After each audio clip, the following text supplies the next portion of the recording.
Imagine, if you will, a battlefield in the sun-scorched Holy Land. On one side, a Christian king from England, his name synonymous with courage. On the other, a Muslim sultan, revered as a symbol of honor and strength. They never crossed swords in a one-on-one duel, but their epic rivalry during the Third Crusade became a legendary clash of titans. This is the story of Richard the Lionheart and Saladin, a battle of steel, strategy, and surprising respect. Our story begins in 1187. The city of Jerusalem, held by Christians for nearly a century, fell to the forces of Saladin after the decisive Battle of Hattin. This event sent shockwaves across Europe. In response, Pope Gregory VIII called for a new crusade, a holy war to reclaim Jerusalem.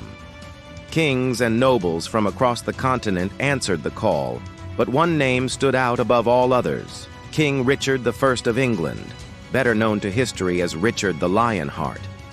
Renowned for his unparalleled bravery and martial prowess, Richard set sail for the east, his sights set firmly on reconquering the Holy City. Waiting for him was An-Nasir Salah al-Din Yusuf ibn Ayyub, or as the West came to know him, Saladin. As the Sultan of Egypt and Syria, Saladin had achieved what many before him had failed to do. He united the disparate Muslim factions under a single banner. He was not just a brilliant military commander, he was a pious, just, and chivalrous leader who had become the defender of the Muslim faith. The stage was set for a monumental confrontation between two of the most formidable leaders of the medieval world. Richard the Lionheart arrived in the Holy Land in the summer of 1191, right in the middle of the grueling siege of Acre. This strategic port city had been under siege by Crusader forces for nearly 2 years. Richard's arrival, along with his formidable English army and advanced siege engines, tipped the scales. Despite a fierce and determined defense orchestrated by Saladin's garrison, the combined Crusader forces, now energized by Richard's presence, finally broke through. The city of Acre fell. This was a major victory for the Crusaders and a significant blow to Saladin. But for Richard, it was more than just a military win. It was the beginning of his legend in the East. Stories of his personal bravery spread like wildfire.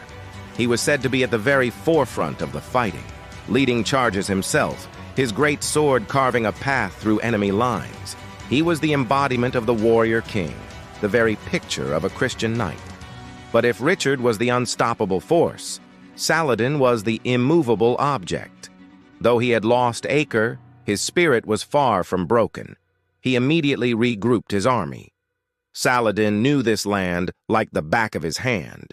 He began a campaign of harassment, using his superior knowledge of the terrain to his advantage. His forces would strike the Crusader supply lines, launch lightning-fast raids, and set ambushes, constantly bleeding the Christian army as it began its long, arduous march south towards Jerusalem. Saladin's strategy was clear: wear down the invaders, stretch their resources thin, and deny them a decisive, final battle on his terms. The ultimate test of wills and tactics came on September 7, 1191, at the Battle of Arsuf. As Richard's Crusader army marched down the coast, Saladin saw his opportunity. He unleashed his army in a relentless assault. A storm of arrows rained down from his horse archers, while his light cavalry charged, feinted, and retreated, trying to provoke the disciplined Crusader ranks into breaking formation. For hours, the Crusaders endured the onslaught under the blistering sun. Their discipline was tested to its absolute limit. Richard, riding up and down the lines, was the very picture of calm command.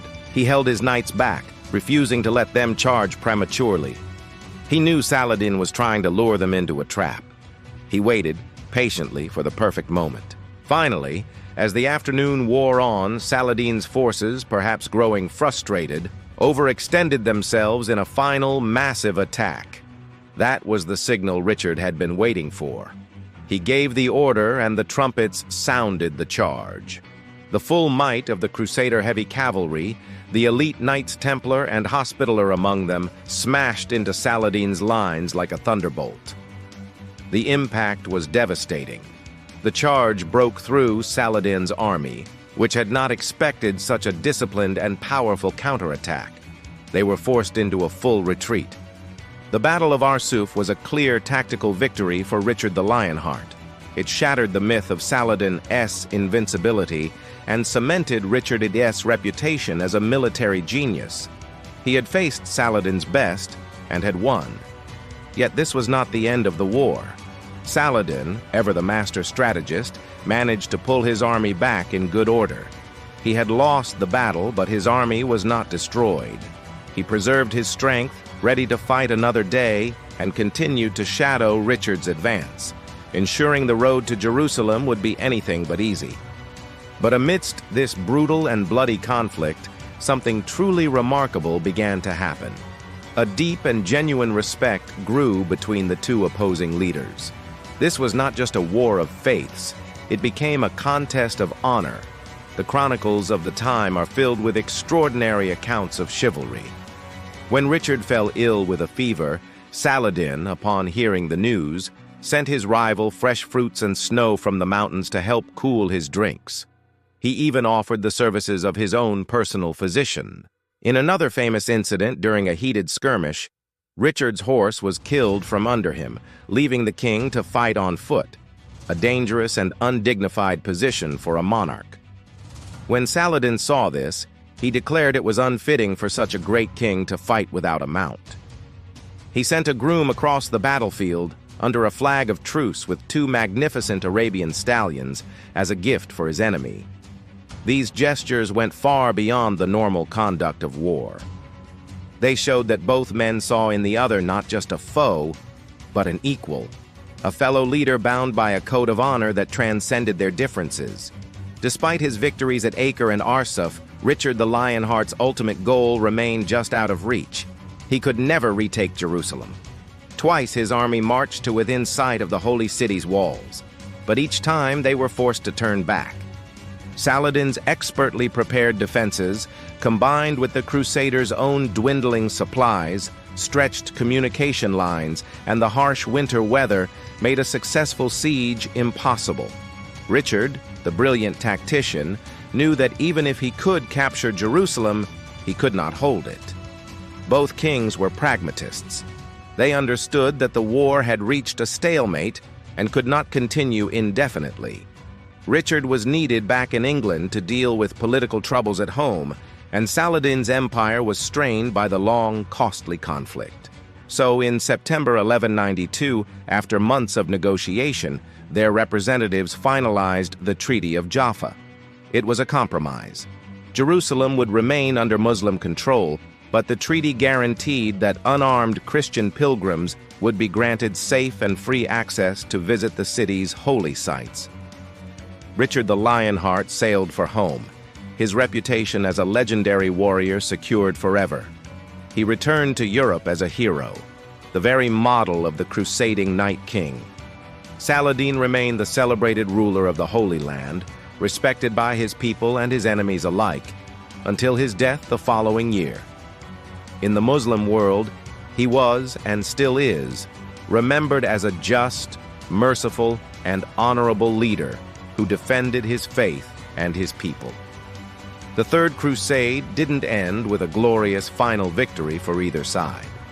Instead, it ended with a truce, born of mutual exhaustion and mutual respect. The rivalry between Richard and Saladin became the stuff of legend, a story told and retold for centuries. It's remembered as that rare moment in history when 2 warring civilizations, 2 opposing faiths, and 2 great men found common ground in courage and honor. Their duel was more than just a war. It was a profound meeting of 2 worlds, leaving an indelible mark on the history of both. Thank you so much for watching. If you enjoyed this journey back in time, please give this video a thumbs up and consider subscribing to the channel for more stories from history. We'll see you in the next one.